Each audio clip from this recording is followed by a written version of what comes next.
Hello, everyone, and welcome back to A Dancer's Mindset with myself, Isabella. Today, I have the huge honour of speaking with a very good friend of mine, Merritt Moore. Now, Merritt is not only a very talented ballet dancer and has danced with many amazing ballet companies, she's also graduated from Harvard, magna cum laude, and has also studied physics and got a PhD from Oxford. So now you think, how can you combine physics and ballet? Well, she's done it. She now tours all over the world, guest speaking, Forbes 30 under 30, and she dances with robots that she's programmed and built herself. She's honestly a huge inspiration, and I couldn't think of anyone else to speak to. Let's meet Merritt.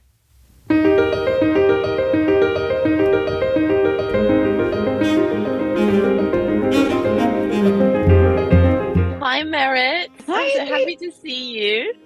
So Obviously, cute. we know each other. We're quite close friends. Well, very close. Yes. Yes. No, My honestly though, it's a huge honor to have you on the podcast because I actually think you are insanely inspiring in what you're doing. And so I think you're going to inspire many people who are listening to this, but just because of, the diverse career that you've carved, you know. Um, oh. but I Well, want to Izzy, start. we've gone through like our journey together has been great. So for me to be here with you and you've been kicking your butt. So Well, really, I'm like likewise. every time I see you on Instagram, I'm like, yes, go girl. Well, I'm excited to hear about your life, and I want to start from the beginning. So I want to hear, how did you start ballet in the first place, and when did it become like obvious to you that you had a desire for that as well as the physics side of things? Yeah, so dance started, I was about 12, 12, Mm-hmm. 13. I think around 12. So I had done gymnastics for 2 years. So going all the way from the beginning, Yeah. my parents wouldn't let me do any extracurricular. Like I couldn't do soccer, I couldn't do gymnastics. Like my friend was doing gymnastics for years, and I was just like, please, I want to do it. I want to do it too. But they didn't want, as like a young kid, they didn't want me to have that pressure. They felt like they just wanted me to be a kid. So I think I started gymnastics. They wanted to push it off to like 10, 11. I think I got my first class like 9, 10. Yeah. But for gymnastics, like I was just too petite for the Oh, artistic really? gymnastics. Yeah, like it wasn't the rhythmic gymnast. It was Ah, the, okay. Yeah. yeah, it was the vault and the Okay, you have to be pounding. very, yeah.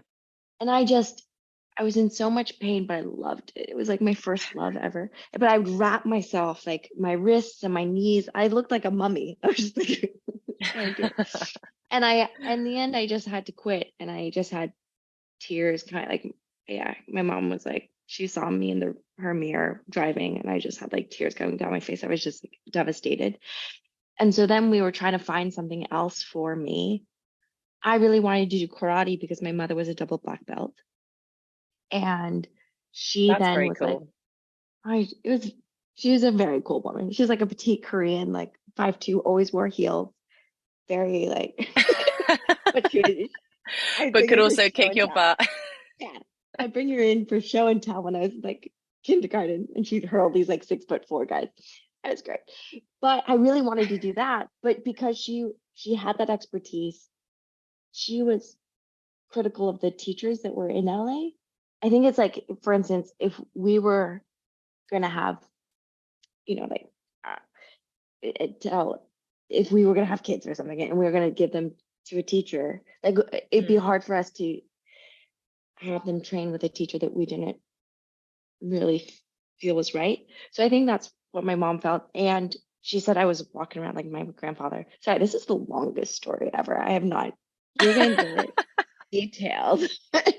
um, but anyways, long story short, it was sort of a bribe. She got me to do dance for a couple months, and then I just got hooked. I loved the music. I loved it, just felt so natural, and I got addicted to it. And that's how the dancing started. Long, Yeah. long story. No, no. So at that point, were you already interested in any kind of physics stuff, or was it very much like did you already have desire then to be a ballet dancer? At that point, I mean, I secretly really loved it and wanted to see how far I could go. But I was told very much when I had started late, I Mm. couldn't do the splits then. I couldn't do the splits till I was 15. Like I Mm. just also I was going to a very academic school. If I got A's and was doing well in school, then I could go dance. Like Right. So it just wasn't. academics was put higher than the ballet. Yeah. Oh yeah, yeah. Dancing was yeah, it was just a carrot for To keep you um entertained. yes, and that I was allowed to do. And so no, it was not on the table for yeah, it just wasn't. But I loved it. And that's when I got sort of when I was 15, really sort of I wouldn't call it depressed, but it was a sense of what's the point? I was like, there's this thing I There's a really pun love. there. There's a pun there. Even Narcissa. That's um yeah. And I just felt like, why am I working so hard if I'm not Yeah. gonna if it's not gonna be possible? Like why I had no hope. No one was giving me any hope. And Mm. and I just felt like, why am I working so hard? And if I'm working so hard at that, like and not being able to do something I love, why am I waking up in the morning to go to school? Like why am I working hard at school too? Like what's Mm. like just what like eh, without Did you that feel, passion, without the hope. yeah, did you feel quite lost as to, I mean, did you have in your mind what you wanted to be at that point? Like, and did you think, oh, it's just not possible for me? Or did you actually have a sense of, I don't really know what I want at all? What's the point of any of it? Yeah, I had no idea at Yeah, all. were you doing well at that point in your dancing? Like, who were you training with at that point? I was training Russian style in LA and I lost why I was doing it. And so Mm. at 15, that's why I did a school year abroad in Italy because I felt I went to a tiny town in Italy. I looked up, is there dance in Italy? In Viterbo. Google told me no, so I was like, great, I'm going. Like I'm quitting dance. I'm just gonna do academics and live in a foreign country and speak Italian and eat pasta. Was like that was I was like, I'm quitting dance. I don't Yeah, want to and go I'm around on a running away. Vespa. Yeah. I was like, I'm Yeah. running away from it. Like pasta, like Verma, like I'm going. But when I was in Italy is when I met serendipitously this teacher, Irina Rosca, who I guess the teacher in Viterbo had passed away. And so she was commuting from Rome to Viterbo to teach these students there, this class in this um, gym, like in the basement. It was a grungy gym. Yeah. And I saw her teaching and I eyed it. And I was like, I'm not going in. I'm just not doing it. I'm like, I said, I'm not dancing. Like, I'm not doing it. And then I was like, maybe just the bar. And then she took me under her wing. And every weekend I would go to her place. I would sleep at her place. She would train me. I train with her in Viterbo. I get private lessons. Then my parents would let me over like the holidays, Thanksgiving break, Christmas break, summers. I would go back and train with her Wow. for like the next 6 years. I would train every Christmas with her, every holiday with her. I'd sleep on her like But so at that yeah. point, had your why returned? Because that's a lot of commitment for someone who doesn't know what they're doing. Yeah. So at that point, I had I had gone through this goals. Like at that point, when I had lost my why or the purpose, Yeah. I had talked to my dad because my dad was a very he loved his work. He was like a work. He loved work. He had this passion, and I asked him. I was like, I don't like why I'm like why am I doing like why what's the point of a good grade? Like because then you go to college and then what? Like why? I'm like I'm not excited about any of this. And he introduced me to Tony Robbins, like the whole and the goal setting. Yeah. And I remember I spent solid probably like 24 hours going through the goals, like goal setting. And a big part of that was not just my goals for myself, but like how could what I'm dreaming about be beneficial for others. Mm. And at that moment, I was really feeling the lack of hope. And I felt like, I was like, you know what? I'm going to push the academics and the dancing as far as I can because I believe it is possible to do both. And whatever step forward I make, then, I might not make it, but at least I hope I pave a way or I give hope to others that they can. Yeah. So that was like then it was like, okay, fighter. Like, and then it's like fighter spirit. Like, All right, let's go. yeah. Did you already realize then at that point when you were figuring that out that, obviously with the Tony Robbins thing, figuring out how you can help other people, did you realize that, there's probably a lot of people who want to do both and that can't? And did you already realize that maybe I could be the person that can achieve this and share that with other people? Were you already thinking about that sort of thing, like how this would be quite unique? I At that point, I had really I'd found I believed in the power of hope and Mm. how much that meant to me. I just needed that hope. Like I just needed someone to say, might be possible. Did I think that I would be able to do it? I don't think I ever really put that pressure on myself Yeah. because I said it to myself in a way where it was like, I'm going to go as far as I can and it will help. However far I get, then someone can take it from there. Mm. So it was I never put that full pressure that like I had to do. I don't know. It's kind of similar. Like there was that, I just gave myself that hope that I could do it. And then I felt like Yeah.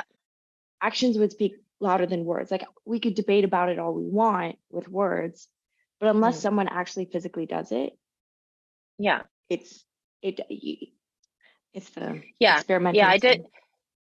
Yeah, I don't think ever saying I have to do something is necessarily helpful. I feel like, deciding to put the work in, deciding that this could happen if I take the action towards it. And then I think that's probably what you did. Correct me if I'm wrong. Yeah, Yeah. exactly. And everyone's different. I think some people Yeah. love that pressure of being like, I'm gonna do it like raw. Me personally, if I feel that pressure, I I kind of freak out. I go, oh my Yeah. God. Yeah. Like, oh. Yeah. So I've also had to learn how I need to talk to myself. So Mm.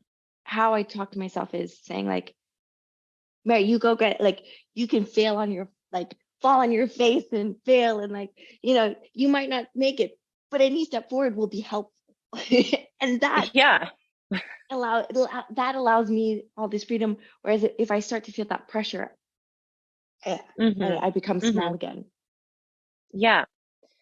Let's move on now to talking a little bit about how Harvard came about, because obviously, how did you, first of all, at what point did you decide you wanted to go to Harvard? And, how did you make that happen? So A lot of work. yeah, it was a lot of work for sure. So I always loved math and science, and I had gone to a very academic high school, and yeah, I just felt like I just kind of applied for it and pushed for going there. It meant, of course, like the good grades, studying really hard for the SATs, and I think if there are any high school students listening to this, the number one thing that's really helpful for colleges is like show them you're passionate about whatever it is like colleges. I think they want to accept people that are passionate and will eat up whatever is given in front of them.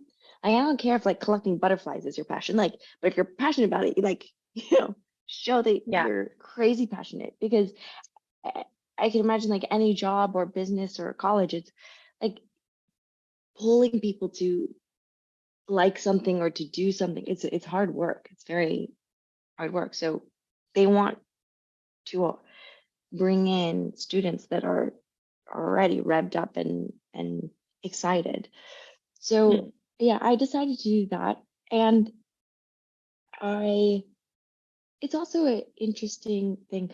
Izzy, I'm talking way more than like I do on other podcasts, like the inner I'm like so I hope this is like okay, but I was thinking, I was like, it's interesting how, you know, how sometimes when you get a failure, pushing through, it's like you just have to trust what the universe throws at you. So, for instance, Mm. I had been training so hard in dance, and I was one of the 4 Americans to go to Prix de Lausanne. And so secretly in my heart, I was like, oh my God, this is my chance. If I get Yeah. into a ballet school and this is my senior year, I was like, if I get into or a company or something, then I want to go dance, right? This is it. I go to Prix de Lausanne. It's like that Rick skate stage. I'm a like it was just, no school looked at me, no company looked at me. And so I ended up being like, okay, well, that was my chance. It ended. But what then ended happening is that then I go to Harvard Mm-hmm. and I think I'm quitting dance. But at Harvard, there's all these performing opportunities. Heather Watson, Damien Wetzel, like the king and queen of balancing, like are there. They're teaching us. I'm then auditioning. Yeah, I won't go through all of the moments, but there's so many moments where I was working so hard towards something, Mm. it fails. I don't get it. I'm really saddened by it. But then the next thing happens that's like it would have been my path would have been so different, and I think worse off if I'd straight from high school gone to a ballet company Yeah. without like yeah, I needed that failure to like push me in the other path. It happens so many Yeah. times. Well, every failure is always a lesson learned. It's always like, every rejection is a reflection. You sort of like reflect on, what's happened and how you can move on or improve on it. And obviously, you thought, okay, I'm going to have to move on then. This is a sign. But then the universe kept throwing you other signs like, hello, we're not done with you yet. You've got to keep dancing. Exactly. And the funny thing is, I think that Prix de Lausanne, even though I failed, like I didn't get into a company or I didn't get into a ballet school, Yeah. I think in a big part that helped me get into Harvard because it classified me as someone who it ranked me quite high in the dance world. Oh, they're like, oh, okay, we're this is someone who's proven that she's very passionate and proving Yeah. that she's quite high ranked. So in a bizarre way, that then helped me get into Harvard. Yeah. It's just how it goes. I think every Yeah. hour of work you put in pays off. Of course, 100%. And obviously, like, had you gone to a ballet school, had you gone to a company, you wouldn't have then really fulfilled your passion for physics and then be doing what you're doing now, which is totally unique. Um, so how did you, we've touched on this briefly before, but I want to ask you again, how did you manage whilst at Harvard and Oxford, because you went to Oxford as well, both very prestigious places and would take up a lot of your time. How did you manage to do that and carry on with ballet training? Like, was it possible for you to actually train to a high level, or were you just having to do the bare minimum to try to stay fit, you know? I think the two things that I became clear to me was one is time is so precious. So I mean, perhaps too much, but I took time seriously. Like I grew up without a TV, so already I don't think that was in my routine to spend time like, or if you Yeah. watch something like 3 hours a week or an hour a day, like that's 7 hours that could be spent towards your passion. Mm.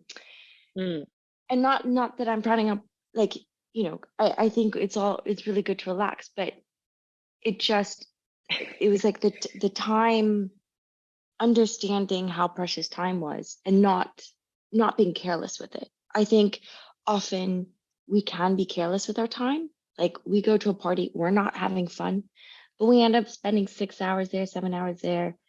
Yeah. If you have a few drinks, then it also ruins your next day. Like it just Yeah. that's a big chunk of time that could have been really helpful in Yeah. towards your dream. Mm. So I was very strict with my time. And then the second thing was understanding. I read a ton of the personal development books, but one of them was, I think, Atomic Habit, which gave which was also the power of habit. And so I continually worked on making things that were productive a habit, so I didn't have to Mm. think about it. It didn't cause me anxiety or stress or like overwork. It was just I woke up in the morning, I breathe deeply, I would roll out my quads on one side and then I'd roll it out on the other side. Like I would then go and brush my teeth, I would do my releves and like start rolling my shoulders as I wash my face. And then I'd be listening to an audiobook. Then I'd go straight to the gym. I'd have my like I just made things into a habit, Yeah. and it allows, I think that habit is the power because then you don't even have to think about it. And then you can continue adding more to your plate Mm. Mm. rather Yeah, than exactly. if it's not a habit, then you have to think about, oh my God, I have to go to the gym, or oh my God, I have Mm. to do, and it makes it so much heavier. Mm. So it was those two things that So you had a lot of tiny habits, maybe. tons. And I Yeah, would like write them all out. I'd write them all out, being like, okay, in the lecture, I'm going to do my feet exercises. I'm going to sit back and do a little bit of my abs. I'm then going to stretch. And like I wrote out everything that I thought a professional ballet dancer would have to do in a day. oh Wrote out yeah, and then everything that a physics, you know, college yeah. student at Harvard would have to do. And then I would try to be like, where? Okay, well, like, you'd have to do abs. So let's do abs during the lecture. I have to do releves. So releves while I brush my teeth, and then roll out my quads while I'm stretching. I would just have to like, I would just much it. Yeah. Yeah. And when talking to my tutor, I'll do my squats. I Like I would sit in like don't mind me. I just have to do this. But yeah, talking about atoms. I was Literally. nuts. I was nuts. I'd be on the treadmill reading my physics book. It was just like, it was a bit Yeah. much, but They were like, "Oh, don't mind her. She's insane." totally. I mean, I was the great, like, yeah, I think I was known as, one of the hardest.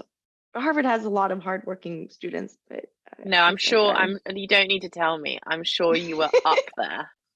I'm sure you were I up think I there. was known as the crazy. Well, they were all sat down, resting, eating pizza. You were like in the gym doing your point.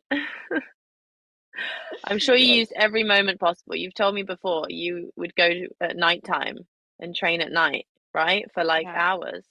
Yeah. I'd go to the empty lecture. I learned, I was told that if you can teach a class, then you absorb the material more. So I'd be talking to this empty lecturer at midnight, and I'd be like stretching my leg too. And then the cleaning crew would come in and they're just like, oh my God, like these She's at students, it again. they talk to themselves and they stretch while I like they're totally nuts. Uh, But oh my goodness, those were no, the that is, days.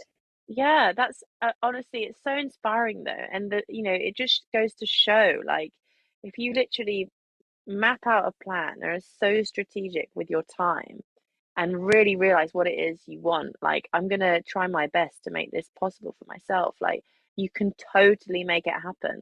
And it's And just it's hard. a matter of, will and like sheer determination to do it. Because not everyone will do that, Merit. Not It's hard. everyone, yeah. But I You were think, very you know, determined. and it's writing out the little list. Like, what's the little Mm, big things? It's hard for me to start a big thing, but it's breaking it down. I mean, we've all heard it before, but it's like, yeah, okay, the goal is that many sit-ups, but I'll just do 25. I can do 25. Like, okay, and then I'll do maybe 2 push-ups. Like, I like I'd be not like I yeah, would just break it down. I'd break it all the way down to a quantity that I was like, okay, I can do that.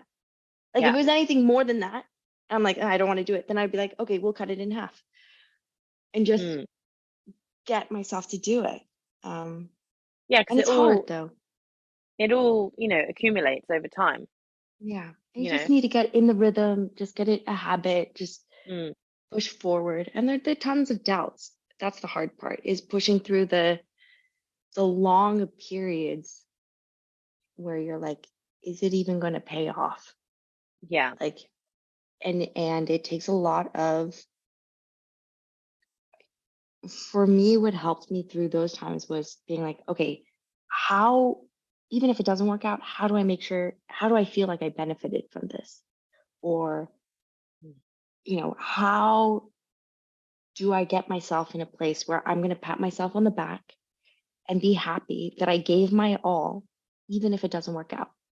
So mm, then I'm not riding on like I'm not riding on an the acceptance or result. rejection, yeah, Yeah, at all. And it's really like, okay, I'm gonna be fulfilled, and I'm gonna know that I gave my all at the end of this. yeah, and obviously something's got to come out of this. Like you said before, like no hard work is wasted. Like it's all going to lead to something, even if it's not necessarily the thing you originally thought it would be, you know. Exactly. Because if that doesn't work out, you just, I'm like, you give yourself 2 hours Yeah, and yeah, then you just push forward. Because, I mean, I'll mm, jump ahead a little bit, but for instance, yeah, I was doing my PhD.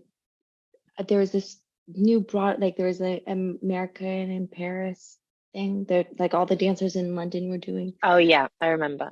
right? And then I got down to fairly far down, um, but I didn't make the final cut Yeah, there, or like I got cut like 2 cuts before the final cut, um, and I was like, oh, bummer, I felt like, oh, maybe that was my last chance of being able to I feel like you say perform that as every time. I know, I like it. But then literally couple months later, then was the BBC show, The Astronauts Do You Have What It Takes? And Yeah, like I couldn't have done that if I was doing the other thing. And no, it's just one of those things where it's like it's funny how you just everything but I happens everything for happens. the But I right do see reason. Yeah, people will hold on to a rejection and allow it to destroy, like will hold on to it for years. And it's like yeah, you've missed out on all the, like you weren't meant to get that, and you yeah. And missed if out you on, hold, yeah, if you hold on to that, you're not opening yourself up to new things. And you're not seeing obviously, like other things are yeah, coming on your plate, and you're not allowing it to come on your plate, so you've missed out on like everything that was meant to come. yeah, yeah, of course. So I think that's a valuable lesson in itself, just like being okay with like things like a rejection or, a failure, even though it's not really, just like, okay, that wasn't meant for me, that was meant for somebody else. My path is, you know, due something else further down the line. I don't know what it is yet, but I'm excited to find out. Oh, And, trust me. you've mentioned before that um, I saw an interview, you were talking about how you've been rejected like 23 times or something. Was it 23? Yeah, something And high, like my sophomore year, in 1 year. in It was one something, year. yeah, yeah, yeah. Yeah, that's I a was lot. bonkers. I went on every single audition I could possibly do, and but the thing is I loved it. Like I think people look at it and are like, oh, why, but in my head, I was like, look, I started late. I don't know this whole ballet world scene. I'm Mm. learning new moves every time I go to an audition.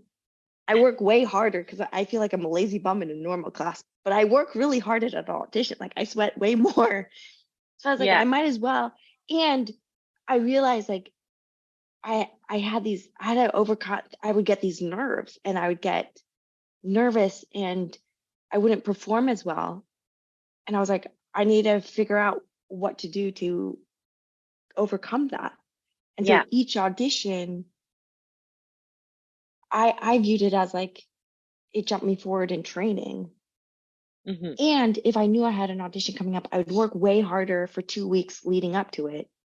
Mm. And if I didn't have it, so in a way, it was kind of I just needed something to be, I Well, it gave purpose to you, my training. yeah, yeah, of course, it gave you, because unlike being in a school or company, they'd have a show to get ready for, and that would be the goal. Whereas for you, it was like, okay, the audition is my goal, the audition is my performance, because it still simulated the same nervous feelings you would get in a performance, say. So Hmm. it's like the only way to get better at that really is to do it as often as possible, Hmm. you know. But it's like, obviously, that's amazing that you ended up loving it because, for I'd say the majority of people, being told no Hmm. 23 times or whatever the Yeah. number is, would break someone, like Hmm. really emotionally. But how Yeah. did you tell us, like in a sentence, like how what your perspective was on auditions and being told no each time? Like, were you just going into it thinking more, this is an experience I want to have. I want to practice the art of auditioning and being nervous and performing and doing well. Did you do it more for the experience rather than trying to get, the job, as it were? Tell us a Yeah. bit more about it. I felt that what I did for myself was I thought, okay, how am I going to be happy about this, even if I do 50 auditions and don't make it? Mm, And I thought, I read a ton of personal development books, and I thought, you know, I want every time I go to an audition, I want to work on, yeah, who I am. Like, so I had a sheet of paper at the bar with mm, me, or I would write on my arm. I still do it to this day.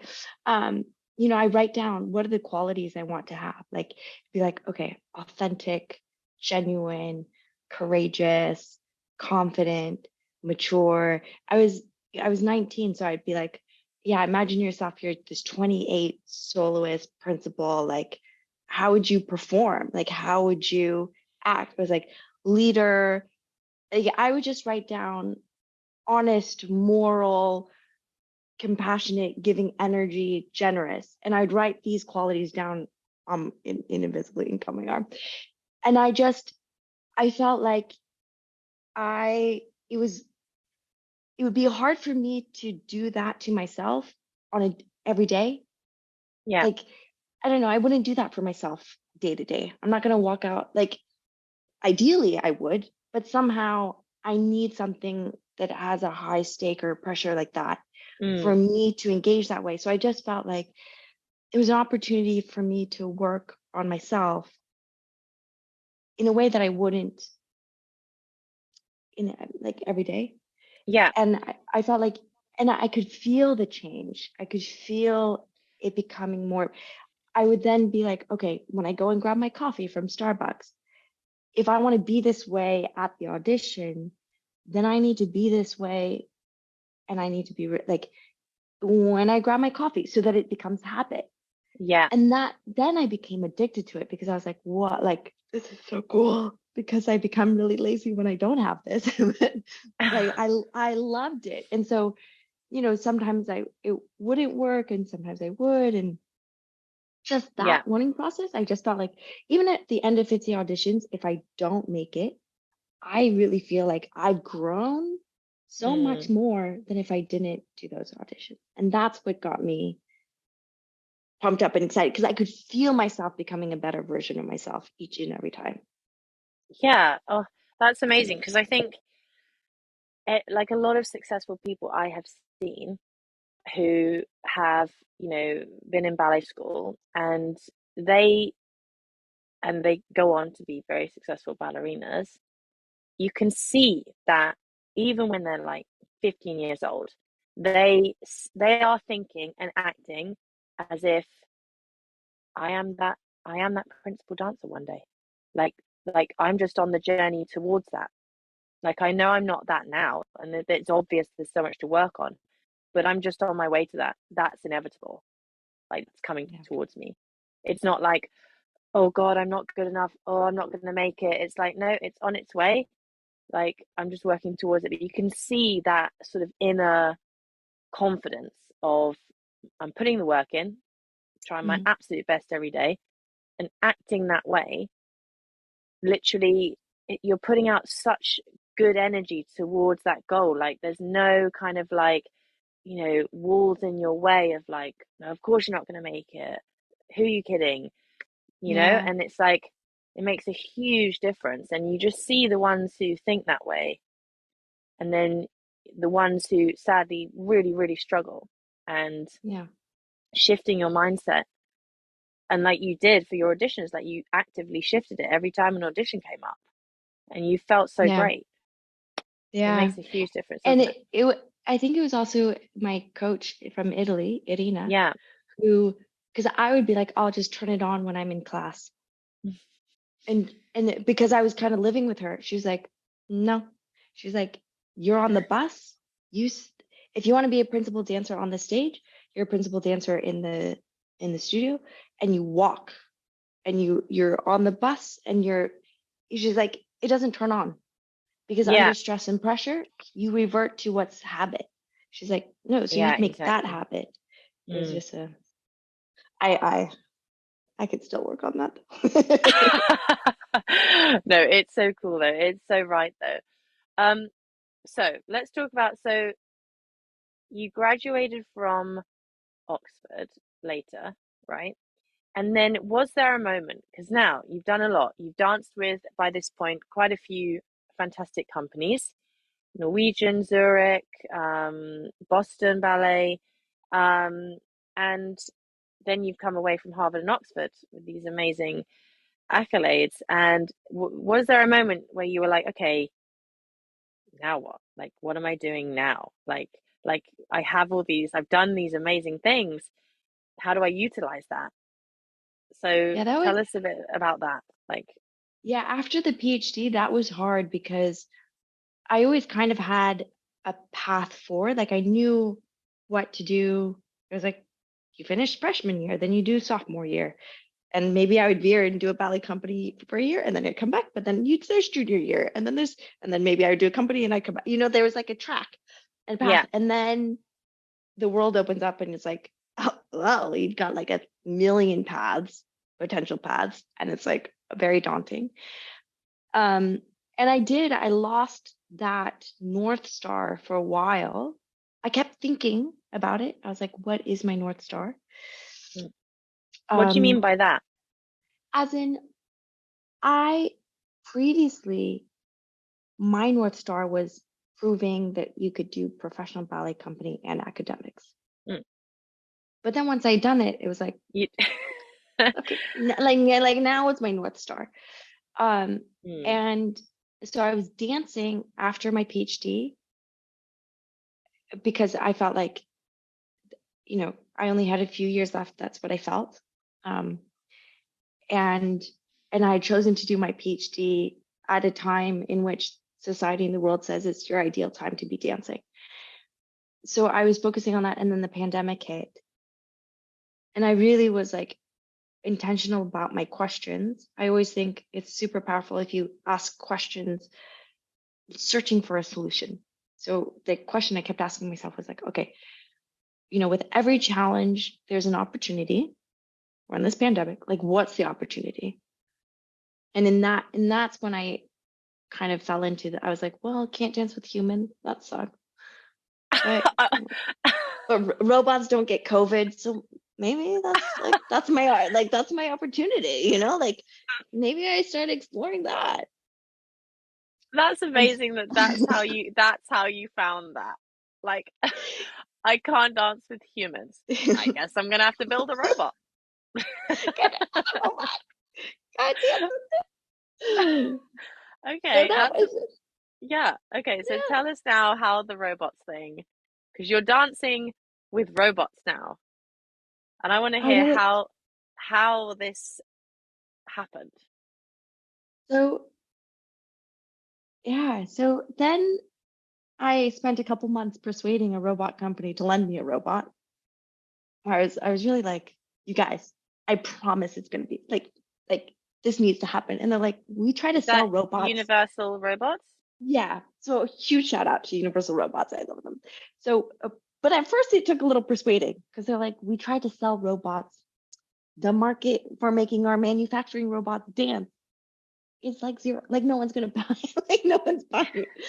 I was like, just lend it to. So they're like, okay, 2 weeks. And so every single day I would create content, and it was right when reels were happening, and so they were getting like millions of views. Yeah. One got like 14 million views, and then the robot company was like, okay, maybe hold on to that robot a little longer, like because I was doing a ton of marketing for them, Mm. and in it, then I was just consistent with it. I think there are moments I look back and I'm like, I was I was listening to people around me, some people who I felt like I respect, like mentor like figures who are like, it's so silly, like what are you doing? You're Mm. a dancer, like you're not, it's not artistic enough, and like the physics, they're like it's not physicsy enough. And so there were moments that I was listening to those critiques and I stopped. Looking back, I think it's always good to keep the horse blinders on. You just need to do what feels right. But those videos went viral. America's Got Talent asked me to do it live. So that was the first time I did it live. It didn't air, but I got the 4 yeses. And then I performed it live. Then I just started practicing doing it live. So I did it at a Forbes event, then at Boston Ballet, then at Harvard in front of Mark Zuckerberg, then Bucharest twice, then Switzerland, then LA. Um, and then I was in, yeah. Was that through, did you at that point have some kind of agent that was coordinating that, or were you just finding all these opportunities yourself, or was it by your social media people discovered your act? Would you call it an act, like an dance with Yeah, robot? yeah. Yeah, Performance, yeah, I think. yeah, performance. Um, so yes, it's a mix. So yeah, I'm I think interested people how find you me got via, discovered. yeah, no, it's a good, I think, which is making me feel like I should put more effort into social media. But I do feel like a lot of it was social media, like Time reached out and Financial Time and BBC Click and like all of these sorts of outlets reached out, and Yeah. I didn't reach out to them. So Mm. from my experience, if I ever try to reach out to someone, like there's some things where I was like, oh, this is cool. Like I'm going to try to reach out. Never works out. Like everything that has ever come my way Mm. is them having reached out. Yeah. Um, I think there's the Forbes event. I reached out because I was in the UAE and they were coming to the UAE, and And do I had yeah. I had been a Forbes 30 under 30. So I reached out to them and was like, hi, I'm in the country too. Um, but anything else, they came to me. Yeah, Boston Ballet had reached out, Harvard had reached out, and Mm-hmm. or it's like word of mouth, or Yeah. Mm-hmm. So you so were building, you were slowly building a reputation of like, yourself. And obviously if you do, perform at Harvard and then someone else is going to see that and then Time picks it up and then, all these amazing names, yeah. then obviously there's reputation to it. So I'm interested, like you've started this performance, and you program the robot and you dance with it, and then already then at this point I'm always interested in like what your thought process is, because at this Mhm. point you're performing in all these locations, and did you see yourself like, okay, this is what I'm doing now, like this is my career, like this is, or did you again just think well, this is what I'm doing right now. Let's see what happens and where this goes. Yeah, so I then with this robot dancing, I feel like I found my North Star again. Hmm. Like then it's like, how can I make it bigger and better? Like there's so much to do as well. I feel like whenever I collaborate with the technology, we can improve the research and the tech, and also artistically, I feel like we're just scratching at the surface. I also want to give credit though, it's word of mouth, but also I do have a speaking agent in London. So I just Yeah. who has gotten me like some things like in Bucharest. But the yeah, so now I feel like I found my North Star. Like Hmm. and I feel like I found my North Star for the next decade Yeah. ish. Um I mean it'll be interesting when I stop dancing what happened, Yeah. but right now it's been so fulfilling. Like I just started, so I'm still performing with the robots, but I'm also then hired by NYU Abu Dhabi as adjunct professor and artist in residence. So teaching a course on like robotics and creative process, like creative robots. And so it's just What does that involve? so I introduce them to some of the robots and we learn And like they some go, "Hello, I'm Mr. Robot." but then so for instance I had this intensive which was 15 days in a row. It was really intense, like every day counts as a week in a semester for Right. so it's this like J term, they call it J term, and there's this huge festival in Dubai right at the end, and I talked to the festival. I was like, if my students create something, can they present it at the festival? So then it was this whole creative process where on the first day I'm like, look, there's this big festival, 200,000 people go there throughout the week. We have robots. What do you want to do? Like, Yeah. and it's all about like learning how to ask questions and like what would be interesting. And then I had them pitching ideas like on the second day. So they came in with like, what about games? What about Robot Broadway? What about like, and then the idea that took off was Robot Fashion Week, New York Fashion Week, because the theme of the festival was New York and Gen Z. So then we went down the whole fashion show route and we learned about the robots and they had to like create the robots and then they programmed the robot to paint and like a whole Wow. thing like like that we have a story like, and it was so much fun. I was so impressed.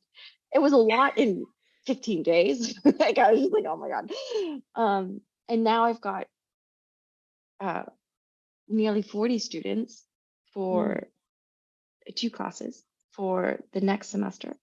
Um, yeah, and so we're figuring out. We had our first class, and they were so creative with the robots as well. So it's like great. It's like I don't need everyone to start learning about like I don't know force and pendulums and pulleys and ramps, like all the really boring basic physics. I'd rather them have an experience, gain that confidence around the technology, for them Yeah. to be like, oh, okay. They don't just so that later on, if they want to go deep, they can go deep. Mm. But they've already played with the fun, like they know what it does. Like on the first day, they programmed the UR robot, which I dance with, Yeah. and they all came up with fantastic projects. It was amazing. And like that's what I care about. I mean, it's interesting because there are professors who will be like, but it's so important. Like you need to do the fundamentals and you did this and then that. I'm like, dude, like I'm a ballet, like I understand the importance of fundamentals, but sometimes you just need people to like get a taste of what Mm. the cool things are for them then to learn the fundamentals. Yeah. Yeah. To be inspired by it. Yeah. Yeah, So yeah.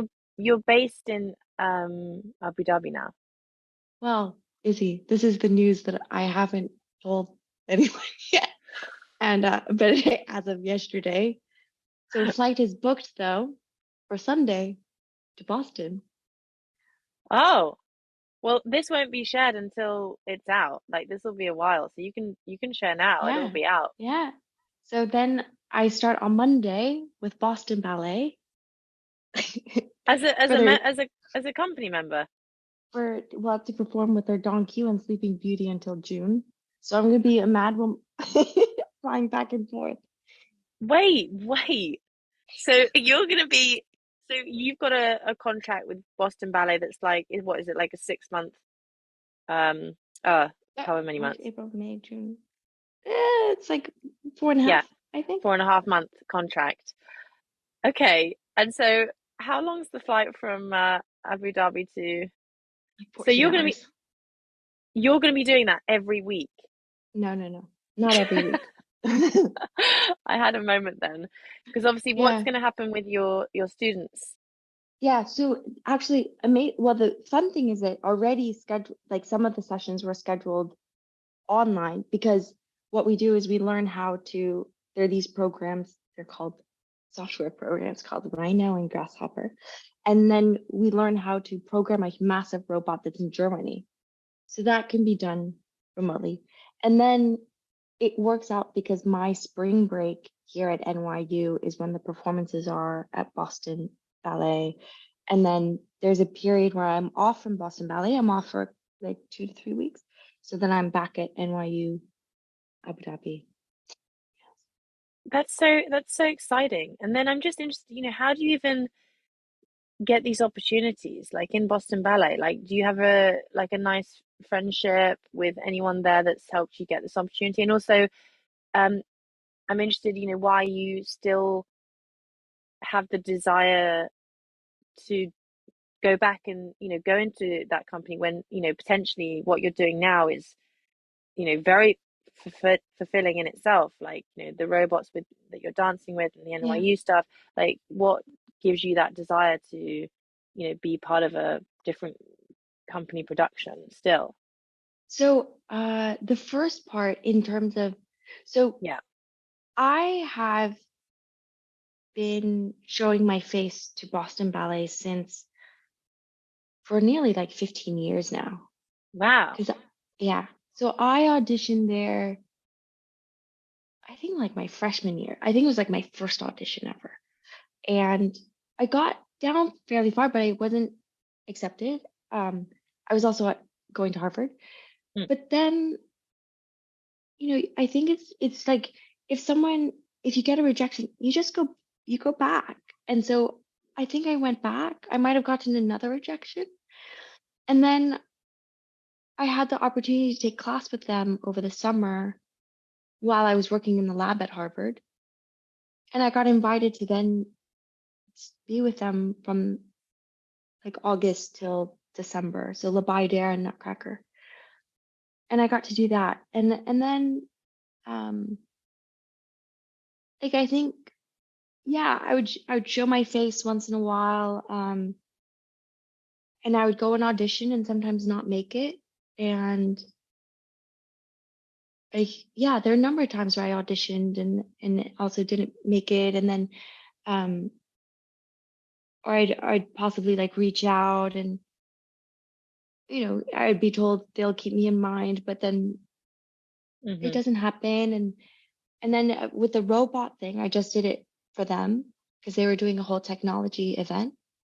And I had reached out being like, hey, like, if you want a dancer, like, I'd love to do it. They were doing a Forsyth artifact and I'd performed that at Zurich. So I was like, I know it.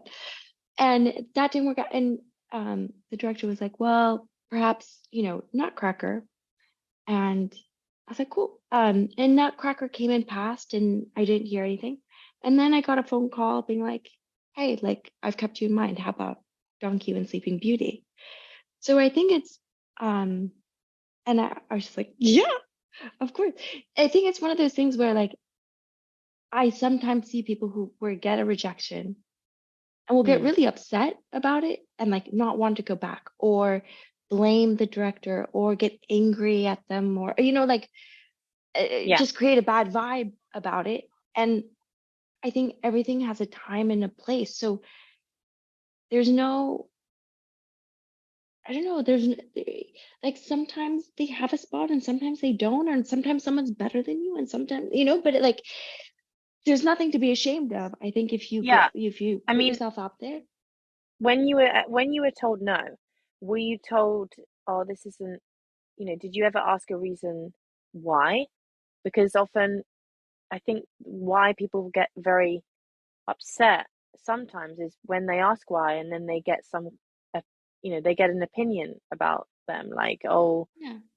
we don't think you're this or we don't think you're that. Was that any ever said to you, that kind of critique? I don't think I ever really asked why. I just assumed it would be something like that, right? Okay, And so in you my didn't head, really, yeah.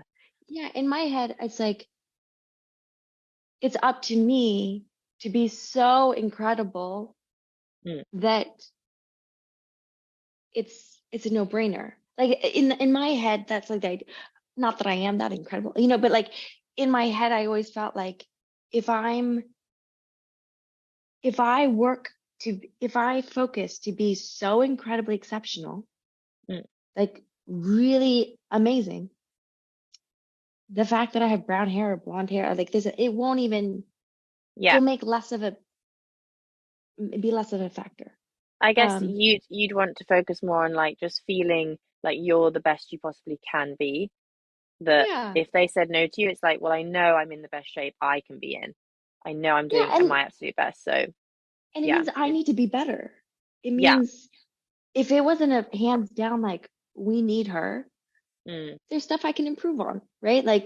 yeah, Like if it wasn't, oh my God, we're confident, it's her.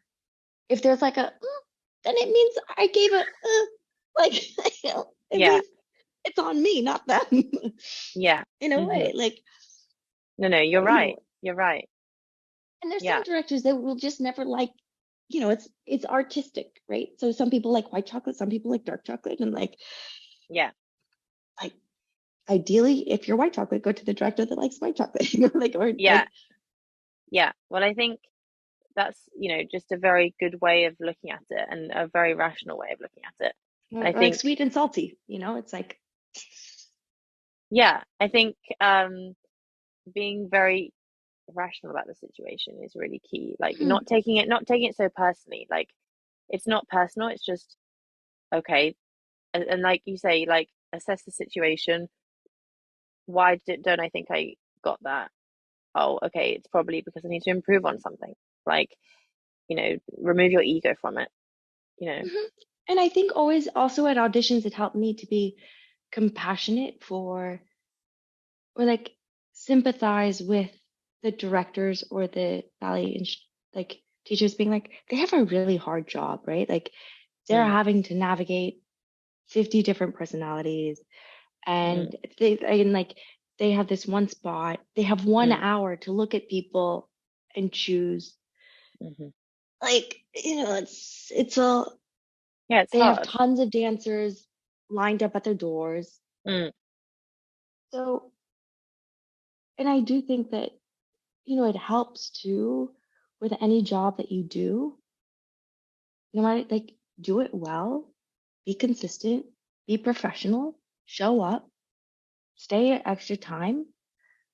It, people, it be easy to work with. yeah, and that sort of leads me to my final question, which is, what is your advice? What is your advice for success and achieving what you want in life? What would you give advice to yourself when you were younger, for younger Merritt trying to pursue her dreams? I think now, because I can also see, I see I'm around a bunch of students that are young, like I'm a professor, so Yeah, I have students. The thing that I'm noticing more and more is, and it just increase for all ages, definitely, and I think it's like social media, but is this increase of anxiety, or and yeah, and um and emotion around it, and I would say, and I got a lot of people saying like, oh, aren't you worried that you're going to burn out? Aren't you like overdoing it, etc. Mm. But I can see that people who like they'll say, oh, I opened up my computer, it caused me so much anxiety, I closed it and then I watched TV for hours. And I feel like it's not the quantity that you do, it's not how much that you're doing, it's like how much you're letting it affect you emotionally. Yeah. And that's the part that, like, if you get a rejection, you can feel it for 2 hours, sure, but then onwards, right? Like, pack it Yeah. up, put it away, and go. I feel like, yeah, like if the ability to bounce back, like that's what I think the key is. Like, otherwise, or just little things, like if you get angry because someone's cut you in line at Starbucks, like that's exhausting. Like, it can't. It's so funny. I thought about this the other day. I was just like, in order to have a long lasting career, but also a successful one where you actually enjoy it, you have to actually allow yourself to almost enjoy the setbacks as well. Like, okay, that lesson learned.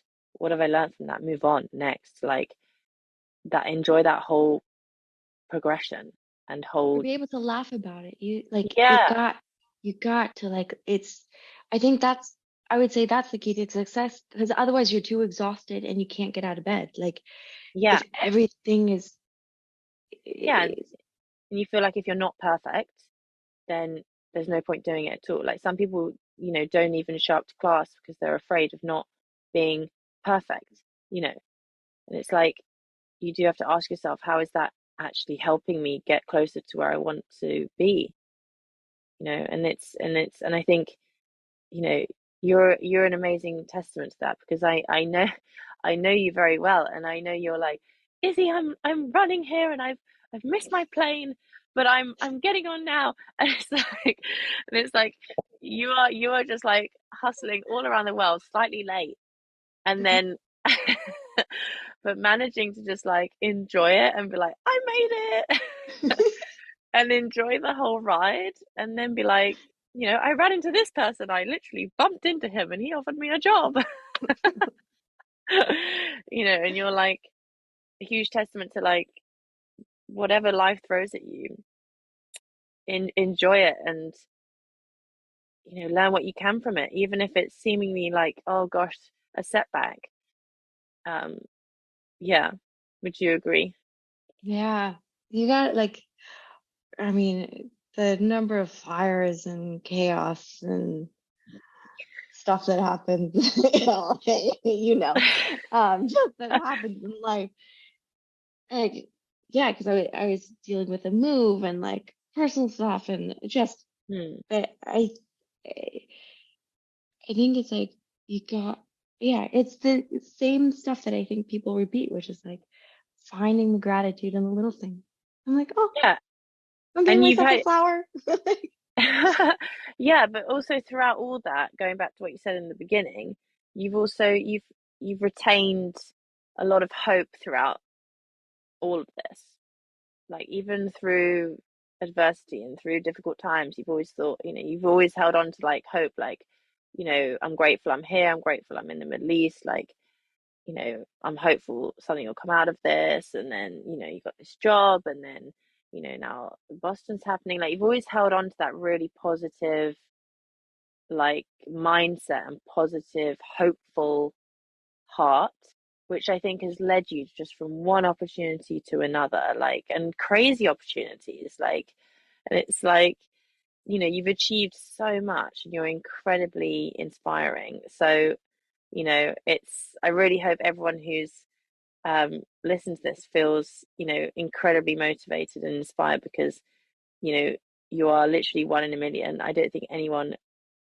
Will, I don't know if anyone will ever do what you've done, you know? Thank you, Izzy. You're so sweet. You give so much to everyone, like via your podcasts and like all of your lessons. Like it's really, Oh, you're growth for the two of us has been like, yeah, can no, you I mean, imagine us I'm 5 years ago? yeah, I mean, I'm so proud of you, and I really appreciate you coming on the podcast today, and just thank you so much for giving me your valued time. Aw, anytime for you, Izzy. Thank you, Merritt.